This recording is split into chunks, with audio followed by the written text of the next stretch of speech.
Hey everyone, happy Monday. Welcome to a new week. So, this week we're going to be addressing any mindset barriers that are in the way of you getting what you want. And today we'll be talking about how to dissolve any feelings of lack and inadequacy. So, I'll start with a personal example. I often feel ashamed of my previous breakups and relationships because I didn't end them well. I don't feel like I treated the people with the respect they deserved and the gratitude they deserved. Um, and I'd feel really bad about it, And also, each time the breakup would happen, I would be like, there would be an emptiness inside me. It's like without a relationship, without this person showing up a certain way, it's like, I'm not fully me. I'm not completely me.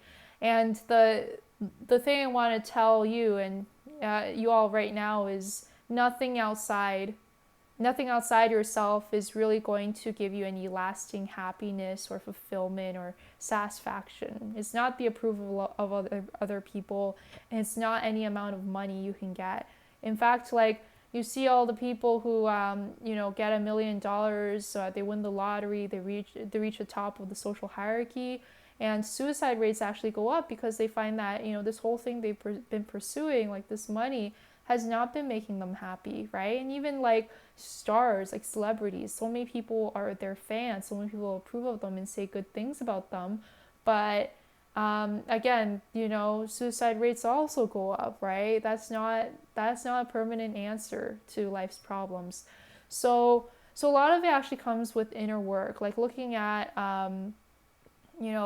just the way you look at things, right? If you're focused on the places you feel you're lacking and the things you don't have, or maybe your flaws or your deficiencies, and if that's all you see, then chances are once you get to your desired goal, uh, you'll still see things that way. So it's like, I get $1 million. $1 million is not enough. So then I'll raise it up to $10 million, right? It's like, oh, that $1 million was nothing. It meant I found out it wasn't actually, much.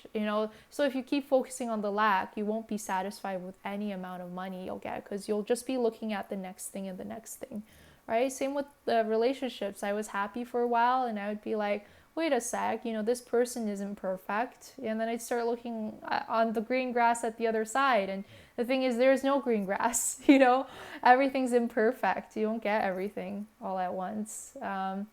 So, so that's what I wanted to mention, right? And one way to reframe the way you look at yourself and your inadequacies is to start thinking, what were your good intentions when you made certain mistakes in your life? And and I wanted to point out that it's part of human nature to jump to conclusions and have thinking errors. So we're all going to make mistakes. And in fact, mistakes are crucial for us to learn any life skill or life lesson. So, so even if the screw up feels bad, like actually a lot of successful people, they didn't let those screw ups define them. They got back up, and they didn't make it mean that they're not cut out to be musicians, artists, lovers, whatever it was that they were going for. But they kept on moving, and that's something we can do as well. So the other thing I want to mention is coming from a place of abundance, right, rather than lack. You know, um, first before you pursue anything, just look at the things you do have already. So it's like, what are 20 things that you want and have already, right? The lessons you've learned so far, the experiences you've had, right? The sunshine, the green grass around you, and the family you have that's still alive, right? So in my instance, right, through all those relationship failures, I learned how to better love myself and other people. I learned how to have more compassion for myself and others. And yeah, I learned how to have arguments and resolve them. Right, I learned to not be so scared of expressing myself and approaching people for first time.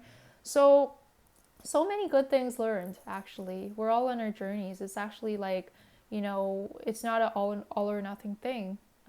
you've probably made a lot of progress towards your goals already.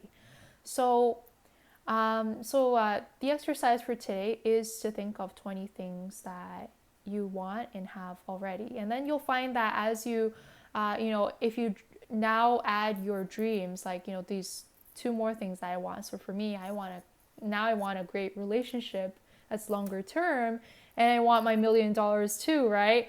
But then I see all these 20 things I have. I'm like, oh, I actually do have a good character. I am a positive and generous person, right? I have learned all these lessons. I have so many things around me, right? And this is something you can do for yourself too. And that helps us pursue our goals with a much more lighthearted feeling and less attachment to the results. So with that, thank you so much for listening to this video. I hope you got something out of it, and looking forward to your responses as always on the assignment. But otherwise, I will see you again tomorrow.